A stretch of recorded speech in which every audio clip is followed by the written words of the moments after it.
ओम शांति। बाप किसी को भी दुख नहीं देते, वे तो आते ही है सुख का रास्ता बताने। बाबा कहते हैं बच्चे, मैंने किसी को भी दुखी नहीं किया है, ये तो तुम्हारे ही कर्मों का फल है। अगर तुम्हें दुख हो रहा है तो ये कर्मों प्रमाण हो रहा है।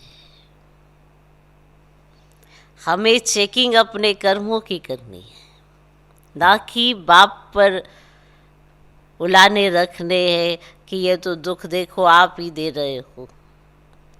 बाबा ने अपने बच्चों को समझा दिया है, पर कई बार क्या होता है बच्चे चलते चलते भूल जाते हैं और सोचते हैं देखो बाबा ने ऐसा कह दिया तभी हमको दुख हो रहा है। जो भी दुख है वो हमको हमारे कर्मों पर मन होता है। जैसा कर्म हम करते हैं इसका फल हमें मिलता है, ये तो सबको पता है।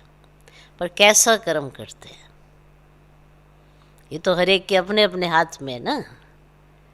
ये कर्म करने की कलम, तकदीर लिखने की कलम, ये सब आपके अपने हाथ में है। इसमें भगवान कुछ नहीं कर सकता। भगवान सिर्फ समझा सकता है, समझे ना समझे ये आपके ऊपर है। यही तो सारा हिसाब किताब है। फिर ये नहीं कहेंगे कि भगवान ने हमको समझाया नहीं था, हमें बताया नहीं था। बताया भी था, समझाया भी था, अलर्ट भी किया था, सावधान भी किया था, सब किया था। फिर भी ऐसा ही किया तो अब देखो फिर ना भगवान सजा देता ना भगवान दुख देता। ये सब हमारा अपने कर्मों से बनाया हिसाब किताब है। दुनिया कह सकते उनको तो पता नहीं, वो तो यही समझते हैं दुख सुख परमात्मा देता है। परमात्मा सिर्फ सुख देता है, इसीलिए अगर हल्का सा भी दुख होता है तो उसी की याद आती है, क्योंकि आत्मा को पता है।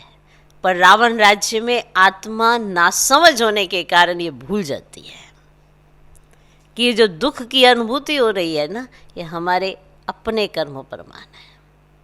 श्रेष्ठ कर्म करेंगे, सुकर्म करेंगे, सबको पता है अच्छी अनुभूति होगी। कुछ भी उल्टा करेंगे तो फिर उसका हिसाब किताब तो आपके साथ ही रहेगा ना। भूलना नहीं क्या किया है, इसीलिए दुखी होना पड़ता है। तो समझ में अंतर है कि नहीं है? मनुष्यों की समझ हिसाब किताब को लेकर और आपकी समझ हिसाब किताब को लेकर वो भगवान पे डाल देते हैं, पर आपको मालूम है कि अपने ही किए कर्मों का ये सब खेल है।